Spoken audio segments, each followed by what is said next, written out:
পারবো না। আমরা হাঁটার অভ্যাসটা ছোট থেকেই করি। আমরা যা কিছু ভালো, যা কিছু আমাদের জীবনে চলার পথে লাগে, তার সবটাই আমরা ছোট থেকে অভ্যাস করি। তাই বুঝতে না পারলেও ছোট থেকেই শুনতে হয়। সেই কারণেই দেখবে তোমাদের বইগুলোতে সামনে দেয়া আছে যে আমাদের সংবিধানে আমাদের কি কি অধিকার দেওয়া হয়েছে। এটা প্রত্যেকের প্রতিদিন না বুঝলেও একবার করে রিডিং পড়া উচিত। সংবিধান কেমন ভাবে দেশ চলবে, কেমন ভাবে আমরা চলবো, সেই কথাই কিন্তু বলে দিয়েছে। অন্যকে সম্মান করা, আমার নিজের বলার স্বাধীনতা, আমার বাক স্বাধীনতা, আমার ধর্মাচরণের স্বাধীনতা, আমার সমতার স্বাধীনতা, এই কথাই কিন্তু সংবিধান বলেছে।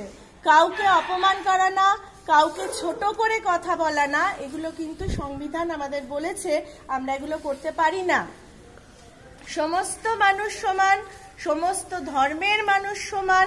তাই এই ভারতবর্ষে প্রত্যেকটি মানুষের সমান অধিকার।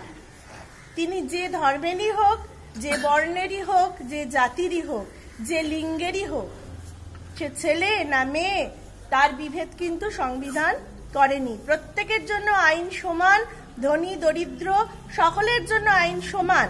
এই সংবিধান আমাদের সেই অধিকার দিয়ে গেছে। সেই অধিকার রক্ষা করার দায়িত্ব আমাদের।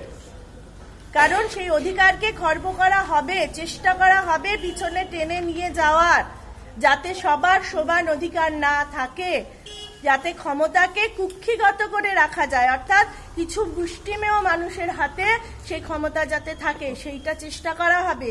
কিন্তু আমাদের দায়িত্ব, আমাদের সংবিধান আমাদের যে অধিকার দিয়েছে, সেই অধিকারকে রক্ষা করে চলা। নিজের অধিকার সম্পর্কে সচেতন হওয়া।